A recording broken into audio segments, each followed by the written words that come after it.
Hello ಆತ್ಮೀಯರೇ, ನಮಸ್ಕಾರ. ಮೋಕ್ಷ ಮೀಡಿಯಾಕ್ಕೆ ತಮಗೆ ಸ್ವಾಗತ. ನಾನು ಮೋಕ್ಷ ಹಿರೇಮಠ್. ಕನ್ನಡ ಸಾಹಿತ್ಯ ತನ್ನ ಗರ್ಭದಲ್ಲಿ ಒಡಲಲ್ಲಿ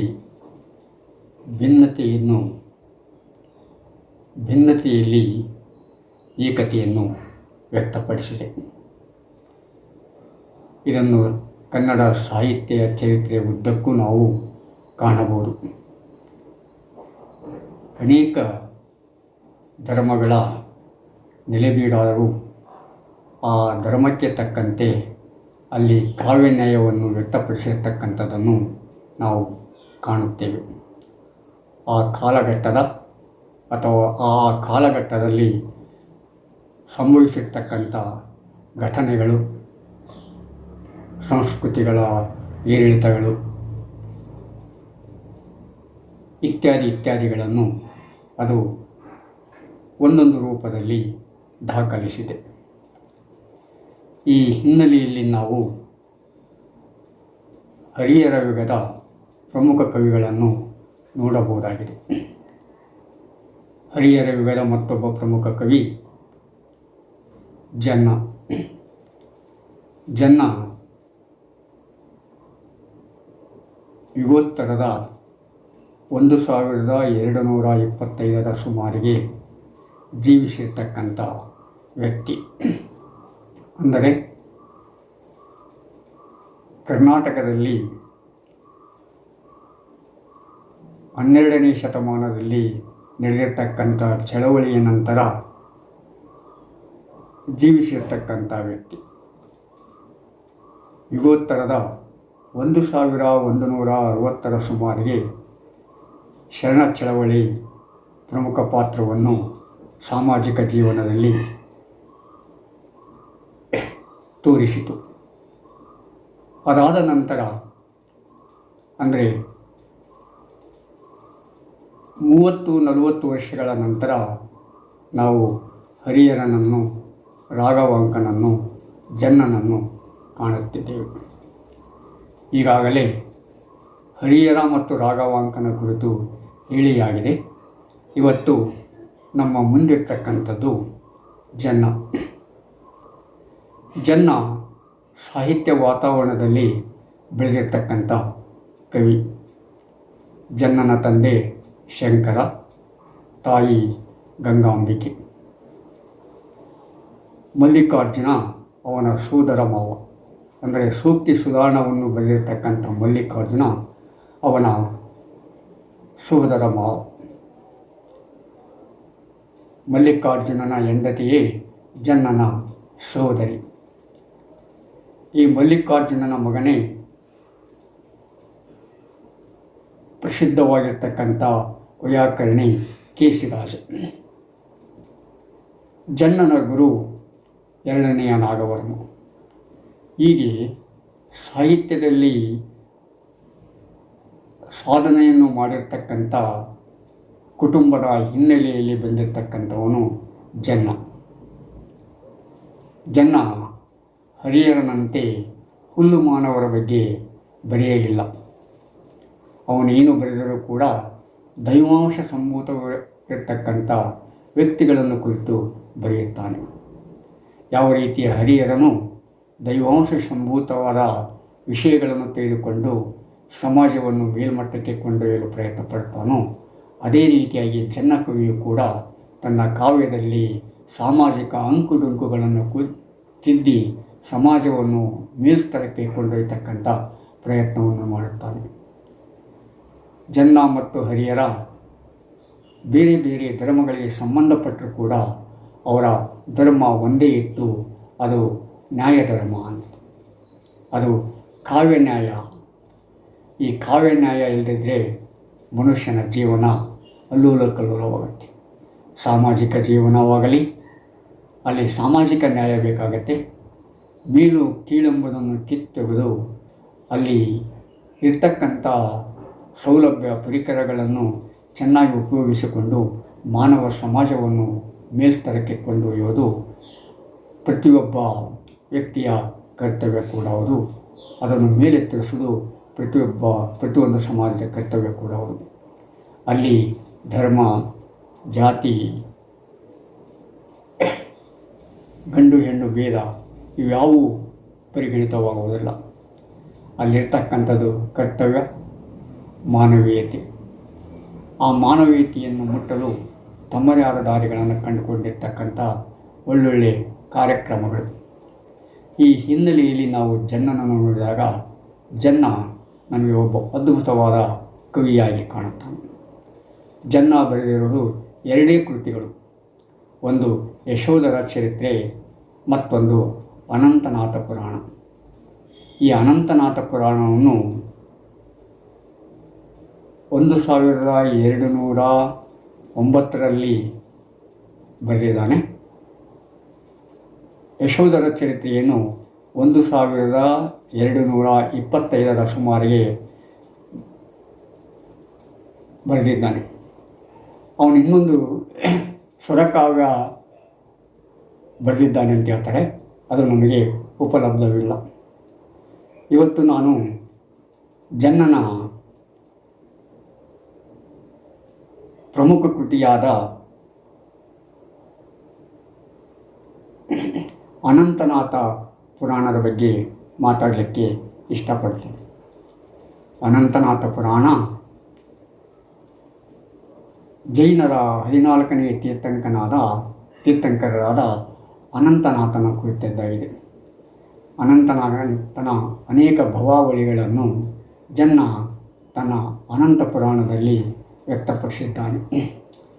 ಅನಂತನ ಹುಟ್ಟು, ಬೆಳವಣಿಗೆಗಳು ಇತ್ಯಾದಿಗಳನ್ನು ಅವನು ಕಣ್ಣಿಗೆ ಕಟ್ಟುವಂತೆ ವರ್ಣಿಸಿದ್ದಾನೆ. ಎಷ್ಟೋ ಸಲ ಅವನ ವರ್ಣನೆ ಹೆಚ್ಚು ಅನಿಸಿಬಿಡುತ್ತೆ. ಯಾಕಂದರೆ ಆ ಅನಂತನಾಥ ಪುರಾಣವನ್ನು ಮಹಾಪುರಾಣವನ್ನಾಗಿ ಮಾಡಬೇಕು, ಅದನ್ನು ಅದ್ವಿತೀಯ ಕಾವ್ಯವನ್ನು ಮಾಡಬೇಕಂತಕ್ಕಂಥವನ ತುಡಿಕೆ, ತವಕ ಅವನನ್ನು ಹೆಚ್ಚಿನ ವರ್ಣನೆಯಲ್ಲಿ ತೊಡಗಿಸಲಿಕ್ಕೆ ಪ್ರಾರಂಭ ಮಾಡುತ್ತೆ. ಅನಂತನಾಥ ತೀರ್ಥಂಕರನಾಗಬೇಕಾದ ವ್ಯಕ್ತಿ ಅವನು ಯಾವುದೋ ಒಂದು ತಿರುಗಾಡಬಾರತಕ್ಕಂಥ ಕೇರಿಯಲ್ಲಿ ತಿರುಗಲಿಕ್ಕೆ ಶುರು ಮಾಡ್ತಾನೆ. ಆದರೆ ಅವನ ಹುಟ್ಟು, ಪುನರ್ಜನ್ಮ, ಹುಟ್ಟುಗಳು ಅವನನ್ನು ಬೇರೆ ಬೇರೆ ಭವಾವಳಿಗಳಲ್ಲಿ ಕೊಂಡೊಯ್ದು ಅವನನ್ನು ಶ್ರೇಷ್ಠ ತೀರ್ಥಂಕರನಾಗಿ ಮಾಡ್ತಾರೆ.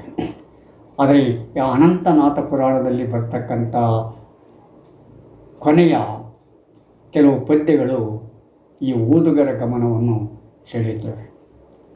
ಅಲ್ಲಿ ಒಬ್ಬ ರಾಜ ಬರ್ತಾನೆ. ಆ ರಾಜನ ಹೆಸರು ಶುಷೇಣ. ಅವನು ಸೌದಾನಪುರದ ರಾಜ. ಅವನ ಹೆಂಡತಿ ಸುನಂದೆ, ರೂಪವತಿ. ಈ ಸುಷೇಣನ ಮಿತ್ರ ಚಂಡಶಾಸನ. ಈ ಸುಷೇಣನ ಸಂಸಾರ ಭಾಳ ರಸಭರಿತವಾಗಿತ್ತು, ಸೂಕ್ತವಾಗಿತ್ತು, ಸಮಂಜಸವಾಗಿತ್ತು. ಒಂದು ಕುಟುಂಬ ಅಂದರೆ ಹೀಗಿರಬೇಕಂತ ವ್ಯಕ್ತಪಡಿಸ್ತಾ ಇತ್ತು. ಅಂಥ ಸ್ಥಿತಿಯಲ್ಲಿ ಈ ಸ್ನೇಹಿತನ ರೂಪದಲ್ಲಿ ಚಂಡಶಾಸನ ಅವರ ಕುಟುಂಬವನ್ನು ಪ್ರವೇಶ ಮಾಡ್ತಾನೆ. ಚಂಡಶಾಸನ ಸುಷೇಣನ ಗೆಳೆಯ. ಸುಷೇಣ ಅವನನ್ನು ಪೂರ್ಣವಾಗಿ ನಂಬಿರ್ತಕ್ಕಂಥ ವ್ಯಕ್ತಿ. ಈ ಗೆಳೆತನವನ್ನು ನಾವು ಬೇರೆ ಬೇರೆ ಸ್ಥಿತಿಗಳಲ್ಲಿ, ಬೇರೆ ಬೇರೆ ಪಾತ್ರಗಳಲ್ಲಿ ಕೂಡ ನಾವು ನೋಡಿದ್ದೇವೆ. ಮಹಾಭಾರತದಲ್ಲಿ ಬರ್ತಕ್ಕಂಥ ದುರ್ಯೋಧನ, ಕರ್ಣ ಮತ್ತು ಭಾನುಮತಿಯ ಸ್ನೇಹಿತತ್ವವನ್ನು, ಮಿತ್ರತ್ವವನ್ನು ನಾವು ಕಂಡಿದ್ದೇವೆ. ಆದರೆ ಅಲ್ಲಿ ಬರ್ತಕ್ಕಂಥ ಮಿತ್ರತ್ವ, ಇಲ್ಲಿ ನಡೀತಕ್ಕಂಥ ಮಿತ್ರತ್ವ ಬೇರೆ ಬೇರೆ ರೀತಿಯದಾಗಿದೆ. ಸುನಂದೆ ಭಾಳ ರೂಪವತಿಯಾಗಿರೋದ್ರಿಂದ ಅವಳೆಡೆಗೆ ಚಂಡಶಾಸನ ಮೋಹಿತನಾಗ್ತಾನೆ. ಅವಳನ್ನು ಹೇಗಾದರೂ ವಶಪಡಿಸಿಕೊಳ್ಳಲಿಕ್ಕೆ ಪ್ರಯತ್ನ ಪಡ್ತಾನೆ. ಆದರೆ ಸುನಂದೆ ಇವನು ತಿಳ್ಕೊಂಡಿರ್ತಕ್ಕಂಥ ಹೆಣ್ಣುಮಗಳಾಗಿರಲಿಲ್ಲ. ಅವಳು ನಿಜವಾದ ಅರ್ಥದಲ್ಲಿ ಸ್ತ್ರೀಯಾಗಿದ್ದಳು. ಹೀಗಾಗಿ ಇವನ ಕುಮ್ಮಕ್ಕುಗಳಿಗೆ, ಇವನ ಕಾಮದಾಟಕ್ಕೆ, ಇವನ ಮೋಹಿತತ್ವಕ್ಕೆ ಅವಳು ಒಳಗಾಗಲಿಲ್ಲ, ಬಲಿಯಾಗಲಿಲ್ಲ. ಅವಳು ಬಲಿಯಾಗದೇ ಇದ್ದಾಗ ಚಂಡಶಾಸನ ಕೆಟ್ಟ ವಿಚಾರ ಶುರುವಾಗುತ್ತೆ. ಚಂಡಶಾಸನ ಮೆದುಳು ಮನಸ್ಸು ಕೆಟ್ಟು ಹೋಗಿ ಅವಳನ್ನು ಹೇಗಾದರೂ ಹೊತ್ತುಕೊಂಡು ಹೋಗಬೇಕಂತೇಳಿ ಪ್ರಯತ್ನ ಪಡ್ತಾನೆ. ಆ ಪ್ರಯತ್ನದಲ್ಲಿ ಸಫಲತೆಯನ್ನು ಕೂಡ ಪಡ್ಕೊಳ್ತಾನೆ. ಒಂದು ದಿನ ಆ ಚಂಡಶಾಸನ ಸುನಂದೆಯನ್ನು ಹೊತ್ಕೊಂಡು ಹೋಗ್ತಾನೆ. ಹೊತ್ಕೊಂಡೋಗಿ ಕೆಡಿಸ್ಲಿಕ್ಕೆ, ಬಲಾತ್ಕಾರದಿಂದ ಕೆಡಿಸ್ಲಿಕ್ಕೆ ಪ್ರಯತ್ನ ಪಡ್ತಾನೆ. ಆದರೆ ಅದ್ಯಾವುದಕ್ಕೂ ಅವಳು ಬಗ್ಗುವುದಿಲ್ಲ. ಆದರೆ ಸುನಂದ ಅದ್ಯಾವುದಕ್ಕೂ ಎದುರುವುದಿಲ್ಲ. ನೀನೊಬ್ಬ ಮಿತ್ರದ್ರೋಹಿ, ನೀನೊಬ್ಬ ಸ್ತ್ರೀಕಂಟಕ, ನೀನು ಮನುಷ್ಯನೇ ಅಲ್ಲ, ನಿನ್ನಂಥವನಿಗೆ ಜಗತ್ತಿನಲ್ಲಿ ಹುಟ್ಟಲೇಬಾರ್ದು, ನಿನ್ನಂಥವನಿಗೆ ಪ್ರಾಣ ಕೊಟ್ಟಿರ್ತಕ್ಕಂಥ ತಾಯಿ ಅವಳ ತಾಯಿಯಲ್ಲ, ಇತ್ಯಾದಿಯಾಗಿ ಅವನನ್ನು ಬೇಯ್ತಾಳೆ. ಆದರೂ ಕೂಡ ಅವಳನ್ನು ಬಲಾತ್ಕರಿಸಲಿಕ್ಕೆ ಪ್ರಯತ್ನ ಪಟ್ಟಾಗ ಅವಳು ತನ್ನ ಜೀವನವನ್ನೇ ಬಲಿ ಕೊಡ್ತಾಳೆ ಹೊರತು ತನ್ನ ಸ್ತ್ರೀತ್ವವನ್ನು ಅಲ್ಲ. ಇವನ ಬಲಾತ್ಕಾರ ಮಾಡಲು ಪ್ರಯತ್ನ ಪಟ್ಟಾಗ ಅವಳು ಆತ್ಮಹತ್ಯೆ ಮಾಡ್ಕೊಂಡು ಬರ್ತಾಳೆ. ಆತ್ಮಹತ್ಯೆ ಮಾಡಿಕೊಂಡಾಗ ಇವನಿಗೆ ಶಾಕ್ ಆಗುತ್ತೆ. ತಾನು ಮಾಡಿದ ತಪ್ಪಿನ ಅರಿವಾಗುತ್ತೆ. ಆದರೆ ಕಾಲ ಮಿಂಚು ಹೋಗಿಬಿಟ್ಟಿರ್ತೈತೆ. ಚಂಡಶಾಸನ ಏನೂ ಮಾಡಲಿಕ್ಕೆ ಆಗೋದಿಲ್ಲ. ಅವಳ ಆತ್ಮಹತ್ಯೆಯನ್ನು ಸತ್ತಾಗ ಅವನು ತನ್ನ ಮಿತ್ರದ್ರೋಹದ ಅರಿವಾಗುತ್ತೆ, ಗೆಳೆತನಕ್ಕೆ ಮೋಸ ಮಾಡಿದ ಅರಿವಾಗುತ್ತೆ, ಉಂಡ ಮನೆಗೆ ಕನ್ನ ಎಣಿಸಿದ್ದಕ್ಕೆ ಅರಿವಾಗುತ್ತೆ. ಆ ಪಾಪ ಪ್ರಜ್ಞೆಯಲ್ಲಿ ಅವನೇನು ಮಾಡ್ತಾನೆ, ಅವನು ಕೂಡ ಆ ಸುನಂದೆಯೊಂದಿಗೆ ಚಿತೆ ಏರ್ತಾನೆ. ತಾನು ಚಿತೆಯಲ್ಲಿ ಬಿದ್ದು ಸತ್ತು ಹೋಗ್ತಾನೆ. ಇಂಥ ಮೂರ್ಖರು, ಇಂಥ ದುರ್ಜನರು ಸಾಯುವುದೇ ಮೇಲು ಅಂತೇಳಿ ಓದುಗರಿಗೆ ಅನಿಸ್ಬಿಡುತ್ತೆ. ಆದರೆ ಆ ಪಾಪ ಪ್ರಜ್ಞೆಯಿಂದ ಅವನು ಸತ್ತು ಹೋಗ್ತಾನಲ್ಲ, ಆ ಸತ್ತೋಗಿ ಅವಳ ಜೊತೆ ತಾನು ಸಾಯ್ತಾನಲ್ಲ, ಅದು ಒಂದು ವಿಶಿಷ್ಟವಾದ ಘಟನೆ ಜನ್ನನ ಕಾವ್ಯದಲ್ಲಿ. ಯಾಕಂದರೆ ಅಲ್ಲಿವರೆಗೆ ಬಂದಿರತಕ್ಕಂಥ ಭಾರತೀಯ ಕಾವ್ಯಗಳಲ್ಲಾಗಲಿ, ಕನ್ನಡದ ಸಾಹಿತ್ಯದಲ್ಲಾಗಲಿ ಈ ಹೆಣ್ಣು ಚಿತೆಯನ್ನು ಇರ್ತಿರ್ತಾಳೆ, ಆದರೆ ಗಂಡು ಚಿತೆಯನ್ನು ಇರೋದಿಲ್ಲ. ಆದರೆ ಇಲ್ಲಿ ಹೆಣ್ಣು ಸತ್ತದಕ್ಕೆ ಗಂಡು ಚಿತೆಯನ್ನು ಇರ್ತಾನೆ. ಅದು ಕೂಡ ಪಾಪ ಪ್ರಜ್ಞೆಗಾಗಿ, ತನ್ನ ತಪ್ಪಿಗಾಗಿ. ಹೀಗೆ ಜನ್ನ ಕವಿ ಒಂದು ವಿಶಿಷ್ಟತೆಯನ್ನು ಅಲ್ಲಿ ವ್ಯಕ್ತಪಡಿಸಿದ್ದಾರೆ. ಇದಕ್ಕೆ ವಿರೋಧವಾದದ್ದು ಯಶೋಧರ ಚರಿತ್ರೆ. ಅದನ್ನು ನಂತರದಲ್ಲಿ ಇನ್ನೊಂದು ಎಪಿಸೋಡ್ದಲ್ಲಿ ಹೇಳಲಿಕ್ಕೆ ನಾನು ಇಷ್ಟಪಡ್ತಾ ಇದ್ದೀನಿ. ಅಂದರೆ ಇಲ್ಲಿ ಈ ಚಂಡಶಾಸನ ಕಾಮ ಏನಿರ್ತಲ್ಲ, ಆ ಕಾಮ ಮನುಷ್ಯನನ್ನು ಯಾವ ರೀತಿಯಾಗಿ ಅವಹೇಳನ ಮಾಡುತ್ತೆ, ಯಾವ ರೀತಿಯಾಗಿ ಅಗೌರವವನ್ನುಂಟು ಮಾಡ್ತದೆ, ಯಾವ ರೀತಿಯಾಗಿ ಮನುಷ್ಯನ ಮನಸ್ಸನ್ನು ಕೆಡಿಸಿ ದುಶ್ಚಟಕ್ಕೆ ದಾರಿ ಮಾಡಿಕೊಡ್ತದೆ, ಯಾವ ರೀತಿಯಾಗಿ ಸಂಸಾರವನ್ನು ಹಾಳು ಮಾಡ್ತದೆ, ಹೀಗಿದ್ದರೆ ಸಮಾಜ ಹೇಗೆ ಅಂತಕ್ಕಂಥ ಅನೇಕ ಪ್ರಶ್ನೆಗಳನ್ನು ಜನ್ನ ನಮ್ಮ ಮುಂದೆ ಇಡುತ್ತಾ ಅಂತಿಮವಾಗಿ ಕಾವ್ಯದ ಅಂತಿಮ ಘಟ್ಟಗಳಲ್ಲಿ ಅವನು ಕಾವ್ಯ ನ್ಯಾಯವನ್ನು ಕೊಡಿಸ್ತಾನೆ. ಅಂದರೆ ಸಾಮಾನ್ಯವಾಗಿ ಪ್ರತಿಯೊಂದು ಕಾವ್ಯ ನ್ಯಾಯವನ್ನು ಕೊಡಿಸ್ತಾ ಇದೆ. ಅದು ಸಾಹಿತ್ಯದಲ್ಲಿ ಆಯಿತು. ಆದರೆ ಜೀವನದಲ್ಲಿ ಎಷ್ಟೋ ಸಲ ನಾವು ಈ ಕಾವ್ಯ ನ್ಯಾಯವನ್ನೇ ಕೇಳುವುದಿಲ್ಲ. ಸಾಮಾಜಿಕ ನ್ಯಾಯಕ್ಕಾಗಿ ನಾವು ಹೊಡೆದಾಡ್ತಾ ಇರ್ತೇವೆ, ವ್ಯಕ್ತಿ ಪ್ರತಿಷ್ಠೆಗಾಗಿ ಹೊಡೆದಾಡ್ತಾ ಇರ್ತೇವೆ, ಅಂತಸ್ತಿಗಾಗಿ ಹೊಡೆದಾಡ್ತಾ ಇರ್ತೇವೆ. ಅಲ್ಲೆಲ್ಲ ಸಾಮಾಜಿಕ ನ್ಯಾಯ ಅಥವಾ ಮನುಷ್ಯತ್ವ ಮುಳುಗಿ ಹೋಗಿಬಿಟ್ಟಿರುತ್ತೆ, ಮನುಷ್ಯತ್ವ ಮರೆಯಾಚಿಬಿಟ್ಟಿರುತ್ತೆ. ಇದಕ್ಕೆ ಸ್ಪಷ್ಟವಾದ ಉದಾಹರಣೆ ಅಂತಂದರೆ, ಈಗ ನಾವು ನೋಡುತ್ತಿರುವ ಕೇಳುತ್ತಿರುವ ಸೌಜನ್ಯಳ ಬಲಿ, ಸಾವು. ಆ ಸೌಜನ್ಯವನ್ನು ಕೊಲೆ ಮಾಡಿರ್ತಕ್ಕಂಥ ವ್ಯಕ್ತಿಗಳು ಅವ್ರಿಗೇನಾದರೂ ಪಾಪ ಪ್ರಜ್ಞೆ ಉಂಟಾಗಿದ್ದರೆ ಅಲ್ಲಿ ಕಾವ್ಯ ನ್ಯಾಯ ಸಿಗ್ತುತ್ತಾನೋ, ಇಷ್ಟೊತ್ತಿಗೆ ಸೌಜನ್ಯಳ ಆತ್ಮಕ್ಕೆ ಶಾಂತಿಯೂ ಸಿಗ್ತುತ್ತೇನೋ. ಆದರೆ ಅವಳ ಮೇಲೆ ಬಲಾತ್ಕರಿಸಿರ್ತಕ್ಕಂಥ, ಅವಳನ್ನು ಸಾಯಿಸಿರ್ತಕ್ಕಂಥ ವ್ಯಕ್ತಿಗಳು ಆ ಪಾಪ ಪ್ರಜ್ಞೆಯನ್ನು ಅರಿಯದೇ ಆ ಪಾಪ ಪ್ರಜ್ಞೆಯನ್ನು ಮುಚ್ಚಿಡಲು ಮತ್ತಷ್ಟು ಅಪರಾಧಗಳನ್ನು ಮಾಡುತ್ತಾ ಮುಂದುವರಿಯುವುದನ್ನು ನಾವು ಕಾಣ್ತಾ ಇದ್ದೇವೆ. ಅಂಥ ಅಪರಾಧಿಗಳನ್ನು ಕಾಪಾಡ್ತಕ್ಕಂಥ ವ್ಯಕ್ತಿಗಳು ಕೂಡ ಬೇರೆ ಬೇರೆ ಹೆಸರಿನಲ್ಲಿ ನಮ್ಮ ನಡುವೆ ಇದ್ದಾರೆ ಎನ್ನುವುದನ್ನು ಕೂಡ ನೋಡುತ್ತೇವೆ. ಅಪರಾಧಿಗಳನ್ನು ಕಾಪಾಡುವುದು ಮಹಾಪರಾಧ. ಈ ಅಪರಾಧಿಗಳು ಮತ್ತು ಮಹಾಪರಾಧಿಗಳು ಪಾಪ ಪ್ರಜ್ಞೆಯನ್ನು ಮೂಡಿ ಪ್ರಾಯಶ್ಚಿತ್ತ ಮಾಡಿಕೊಂಡರೆ ಇಂಥ ಘಟನೆಗಳಿಗೆ ಎಂದೂ ಇತಿಶ್ರೀ ಆಡಿಬಿಡುವುದಾಗಿತ್ತು. ಆದರೆ ಅದು ಆಗ್ತಾ ಇಲ್ಲ. ಅದು ಸಮಾಜದ ದುರ್ದೈವ. ಆ ಪಾಪ ಪ್ರಜ್ಞೆ ಅರಿತುಕೊಂಡು ಅವರು ನ್ಯಾಯವನ್ನು ಒದಗಿಸಿಬಿಟ್ಟಿದ್ದರೆ ಯಾವುದೇ ಸ್ಥಳ ಜಗದ್ವಿಖ್ಯಾತ ಅಥವಾ ಸೋಷಿಯಲ್ ಮೀಡಿಯಾಗಳಲ್ಲಿ ಈ ಮಟ್ಟಿಗೆ ಪ್ರಚಾರವಾಗ್ತಿದ್ದಿಲ್ಲ. ಆ ಸ್ಥಳದ ಪವಿತ್ರತೆ ಉಳಿತಿತ್ತು. ಸೌಜನ್ಯ ನಡೆದಾಡಿರ್ತಕ್ಕಂಥ ಮತ್ತು ಸೌಜನ್ಯಗಳಂಥ ಇತರ ಹೆಣ್ಣುಮಕ್ಕಳು ವ್ಯಕ್ತಿಗಳು ನಡೆದಿರ್ತಕ್ಕಂಥ ಸ್ಥಳ ಇನ್ನೂ ಉತ್ತಮವಾಗ್ತಿತ್ತು. ಆದರೆ ಏನು ಆ ಸ್ಥಳದ ಮುನ್ನೆಲೆಯನ್ನು ನೋಡಿದಾಗ ಸೌಜನ್ಯ ಅಡ್ಡಾಡಿರ್ತಕ್ಕಂಥ ಮತ್ತು ಅಂಥ ವ್ಯಕ್ತಿಗಳು ಅಡ್ಡಾಡಿರ್ತಕ್ಕಂಥ ಸ್ಥಳದ ಮುನ್ನೆಲೆ ನೋಡಿದಾಗ ಅಲ್ಲಿ ನಕಾರಾತ್ಮಕ ಶಕ್ತಿ ಹೆಚ್ಚಾಗಿ ಕಾಣ್ತಾ ಇದೆ. ಯಾಕೆ ಈ ನಕಾರಾತ್ಮಕ ಶಕ್ತಿ ಕಾಣ್ತಾ ಇದೆಯೋ ಗೊತ್ತಾಗ್ತಾ ಇಲ್ಲ. ನಕಾರಾತ್ಮಕ ಶಕ್ತಿ ಕೊನೆಯಾಗಿ ಸಕಾರಾತ್ಮಕ ಶಕ್ತಿ ಉಂಟಾದಾಗ ಯಾವುದೇ ಒಬ್ಬ ವ್ಯಕ್ತಿ ದೊಡ್ಡವನಾಗ್ತಾನೆ. ಆ ಸಕಾರಾತ್ಮಕ ಶಕ್ತಿಗೆ ಜೀವನ ತುಂಬತಕ್ಕಂಥ ಕೆಲಸವನ್ನು ಯಾರು ಮಾಡ್ತಾರೆ ಅವರು ದೊಡ್ಡವರಾಗ್ತಾರೆ. ಅವರು ಜೋಡು ಎದೆಗಳುಳ್ಳ ಗಟ್ಟಿ ವ್ಯಕ್ತಿಗಳಾಗ್ತಾರೆ. ಅವರು 36 ಇಂಚಿನ ವ್ಯಕ್ತಿಗಳಾಗ್ತಾರೆ. ಅದಲ್ಲದೆ ಸುಮ್ಮನೆ ಹೇಳಿಕೊಂಡ್ರೆ ಯಾರು ಗಟ್ಟಿ ವ್ಯಕ್ತಿಗಳಾಗೋದಲ್ಲ, ಯಾರು ಎಷ್ಟೇ ಇಂಚಿನ ಎದೆಗಳುಳ್ಳವರಾಗೋದಲ್ಲ. ನಮ್ದು ಏನಿದ್ರೂ ಕೂಡ, ನಮ್ಮ ಪರಿಸ್ಥಿತಿ ಏನಿದ್ರೂ ಕೂಡ 3 ಮತ್ತು 3 ಇಂಚಿನ ಎದೆಗಳಲ್ಲಿ ಒದ್ದಾಡ್ತಾ ಇದ್ದೇವೆ ಹೊರತು ಅದನ್ನು ವಿಶಾಲವಾದ ಅರ್ಥದಲ್ಲಿ ನಾವು ನೋಡ್ತಾ ಇಲ್ಲ. ಈ ಹಣ,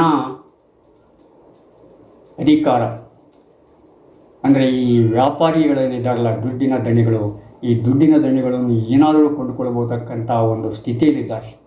ಆ ದುಡ್ಡಿನ ದಣಿಗಳ ಹಿಂದೆ ಬಿದ್ದಿರ್ತಕ್ಕಂಥ ಈ ಆಸನ, ಅಂತಸ್ತು ಮತ್ತು ಜೀವನದ ಭಯದಿಂದ ಅವರು ಹೇಳಿದನ್ನೇ ಮಾಡ್ತಕ್ಕಂಥ ವ್ಯಕ್ತಿಗಳು ಅಧಿಕಾರದಲ್ಲಿದ್ದರೆ ನಮ್ಮ ನಡುವೆ, ನಿಮ್ಮ ನಡುವೆ ಇದ್ದಾರೆ. ಈ ಆಳುವ ವರ್ಗ ಮತ್ತು ಆಡಳಿತ ವರ್ಗ ಇದನ್ನು ಮೀರಿ ಬಂದಾಗ ಮಾತ್ರ ನಾವು ಒಂದು ಸುಂದರ ಸಮಾಜವನ್ನು ಕಾಣಲಿಕ್ಕೆ ಸಾಧ್ಯತೆ ಇದೆ. ಸೌಜನ್ಯಗಳಂಥ ವ್ಯಕ್ತಿಗಳು, ಹೆಣ್ಮಕ್ಕಳು ಅಥವಾ ಅಂಥದೇ ಮೃದು ಭಾವನೆಗಳಿರ್ತಕ್ಕಂಥ ವ್ಯಕ್ತಿಗಳು ರಾತ್ರಿ ಸವತ್ತಿನಲ್ಲಿ ಕೂಡ 12 ಗಂಟೆಯಲ್ಲಿ ಯಾವುದೇ ಸ್ಥಳಗಳಲ್ಲಿ ನಿರ್ಭಯದಿಂದ ಓಡಾಡ್ತಕ್ಕಂಥ ವಾತಾವರಣ ಮೂಡಲಿಕ್ಕೆ ಸಾಧ್ಯತೆ ಇದೆ. ಎಲ್ಲಿವರೆಗೆ ಈ ವಾತಾವರಣ ನಿಮ್ಮ ನಡುವೆ ಮೂಡುವುದಿಲ್ಲವೋ ಅಲ್ಲಿವರೆಗೆ ನಾವು ಮನುಷ್ಯರಾಗಲಿಕ್ಕೆ ಸಾಧ್ಯತೆಯಿಲ್ಲ. ಈ ಹಿನ್ನೆಲೆಯಲ್ಲಿ ಜನ್ನನ ಕಾವ್ಯದಲ್ಲಿ ಯಾವ ರೀತಿಯಾಗಿ ಒಂದು ಕಾವ್ಯ ನ್ಯಾಯವನ್ನು ಕಂಡುಕೊಂಡಿದ್ದೇವೆ, ಅದೇ ರೀತಿಯ ಕಾವ್ಯ ನ್ಯಾಯ ನಮ್ಮ ಸಮಾಜದಲ್ಲಿ, ನಮ್ಮ ನಾಡಿನಲ್ಲಿ ಮೂಡಿದರೆ ಅದೊಂದು ಸಂತೋಷದ ದಿನವಾಗುತ್ತೆ. ಆತ್ಮೀಯರೇ, ಚಂದಾದಾರರಾಗಿ ಮತ್ತೆ ಮುಂದಿನ ಅಂಕಣದಲ್ಲಿ ನಾವು ನೀವು ಮುಖಾಮುಖಿಯಾಗುವ. ನಮಸ್ಕಾರ.